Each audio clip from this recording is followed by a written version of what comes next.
저는 해외에 한 번도 가본 적이 없는데 이번 인도 선교를 통하여 그 꿈을 이루었습니다. 인도로 인도해 주신 하나님께 감사와 영광을 드립니다. 저희가 정운삼 선교사님이 사역하시는 신학교에 도착해서 잠을 청한 때는 거의 새벽 5시경입니다. 그런데 밖에서 땡땡땡 종소리가 들렸습니다. 고지어 뜨겁게 기도하는 소리가 어디선가 들려왔고 멀리서는 이슬람 사원에서 새벽 기도를 알리는 특유의 소리가 들려왔습니다. 묘한 분위기 속에서 비몽사몽 두어 시간 잠을 잔 뒤 아침에 일어나 알게 된 사실은 새벽에 들린 그 기도 소리는 신학교 7년 과정을 마친 현지 목사님의 인도로 아침에 2시간, 저녁에 2시간씩 신학생들과 함께 기도하는 소리랍니다. 얼마나 뜨겁게 기도하는지 모른다고 했습니다. 인도의 아침 풍경은 돼지들이 줄지어 공터를 뛰어다니고 짓담한 집들이 군데군데 있는 조금은 건조하고 황량하며 가난해 보이는 풍경이었습니다. 동네 어귀에 나갔더니 맨발의 여자아이가 초콜릿 하며 큰 눈망울로 쳐다보는데 마음이 짠했습니다. 숙소로 돌아와서 준비해간 사탕을 가져다가 손에 쥐어주었습니다. 교회 부설 유치원 아이들은 어쩌면 그렇게 밝고 예쁜지 몰랐습니다. 대부분의 인도 사람들은 잘 웃고 사진 찍는 것을 무척 좋아하는 것 같았습니다. 여자 신학생들의 방을 방문했더니 프렌드하며 전혀 낯설어하지 않고 환영해 주었고 사진도 즐겁게 찍었습니다. 집회 시간에는 인형같이 작은 체구의 까만 얼굴, 눈망울이 큰 아이들과 색색의 사리를 입은 여자들이 오른쪽에, 남자들은 왼쪽에 앉아서 찬송을 드리는데 모든 찬송을 외워서 불렀습니다. 알아들을 수 없는 말이지만 빠른 박자에 맞춰 박수치며 예수님을 찬양하는 모습에 또 은혜를 받았습니다. 기도 치유 시간에 저는 어떤 할머니의 가슴과 등에 손을 대고 기도해 드렸는데 할머니가 성령의 기름 부음으로 쓰러지셨습니다. 그 영혼을 묻고 있는 악한 영들이 떠나가기를 기도해 드렸습니다. 또 어떤 분은 기도 후에 머리를 손으로 가리키며 두통이 사라졌다고 하는 제스처를 해주었습니다. 오후에 선교지 교회에서 집회할 때는 예수를 영접하는 분들도 계셨습니다.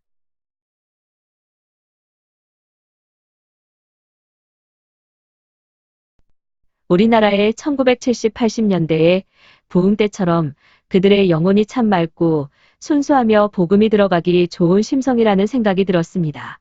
수많은 우상을 섬기는 그들이지만 예수가 우상들 중 하나가 아니라 왕 중의 왕이시며 참 구원주이심을 알면 좋겠습니다.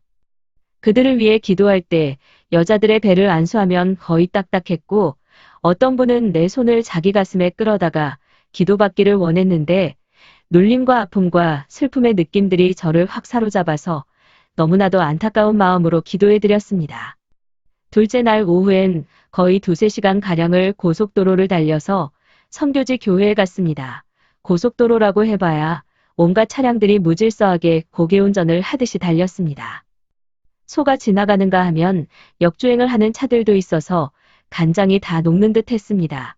인도의 운전사들은 세계 최고의 운전 실력자들입니다. 선교지 교회는 아주 자그마해서 몇 평 되지 않아 보였지만 성령님은 이곳에서도 강하게 역사하셨습니다. 은혜를 사모하는 그들에게 같이 간 목사님들의 사역을 통해 많은 드러남의 역사가 일어났습니다. 저는 문득 이런 치유의 역사가 항상 일어난다면 내가 성령님의 도구로 사용된다면 평생 이 사역을 하다가 죽어도 좋겠다는 생각을 했습니다. 어떤 여자분의 가슴에 손을 얹고 기도할 때는 갑자기 감동이 밀려와서 그분의 가슴을 손으로 두드렸습니다. 이어서 어깨도 두드리고 등도 두드리고 그러자 그분 눈에 눈물이 맺혔습니다. 설마 내가 두드려서 아파서 우는 것은 아니었겠죠. 집회가 끝날 때쯤 종소리가 나서 밖에 나가 봤더니 바퀴 달린 리어카에 통 하나 달랑 실은 날고 초라한 아이스크림 장수가 와 있었습니다. 아이들에게 사주고 싶어서 끼뜨나 루피에 하고 물어보았습니다. 얼마냐는 인도어로서 나마스테와 함께 몇 마디 준비해 간 것을 써먹었죠. 3루피라고 해서 현지 교인 아저씨께 도움을 청했더니 금세 2루피가 되었습니다. 우리나라 돈으로 56원 정도입니다. 마침 오규만 목사님이 모든 교인들에게 하나씩 사주겠다고 하셔서 모두 하나씩 손에 들 수 있었습니다. 맨발의 아이들이 거칠고 먼지 나는 땅에 한 줄로 서서 조그마한 아이스크림을 먹으며 행복해하는 모습을 보니 저는 많은 물질과 혜택을 누리며 살면서도 이들처럼 감사하지 못하고 살고 있다는 생각이 들었습니다.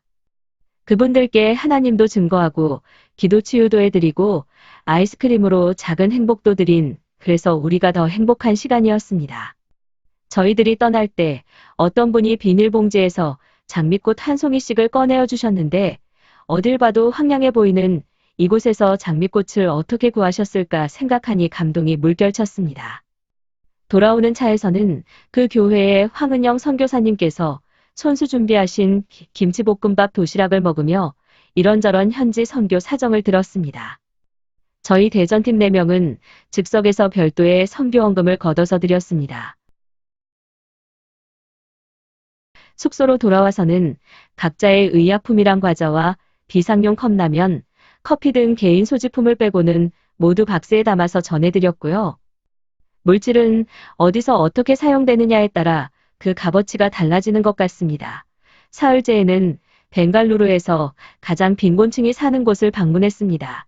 아이들에게 사탕을 나누어주며 지나가는데 재활용 쓰레기로 지은 움막 같은 집에서 몸에 걸친 옷 하나뿐일 것 같은 살림살이며 비가 오면 온통 진흙 범벅으로 변하여 더 처참해질 듯한 광경이 눈에 띄어 안타까웠습니다.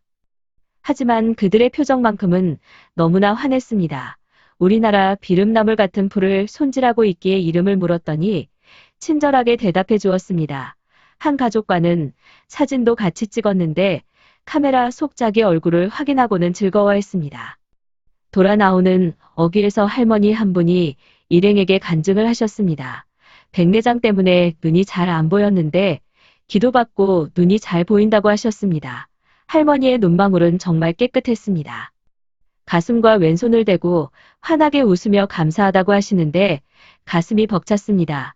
그 장면을 놓칠 수 없어 사진을 찍으며 예수님의 능력이라고 말씀을 전해드렸고 다른 자매님은 예수 그리스도를 믿으라 고 전했습니다. 두세 분의 합심 기도의 성령님은 급히 역사하셨습니다. 우리가 그곳을 떠나기 전에 간증을 듣게 하시고 예수를 전하게 하셨습니다. 할렐루야. 이번 인도 선교를 통해서 우리가 해야 할 일이 얼마나 많은지를 알게 되었고 치유의 능력으로 역사하시는 우리 주님을 더 많이 나타내야겠다고 생각했습니다. 씨앗을 심으면 곧 싹이 자랄 듯한 그들의 심령에 예수의 복음 씨앗을 뿌려야겠다는 사명감도 생겼습니다. 인도를 향한 긍휼함과 사랑이 생겨서 그곳에 다시 가서 사역하고 싶었습니다. 무엇보다 이번 인도 선교에서는 제가 더 많이 은혜 받고 돌아왔습니다.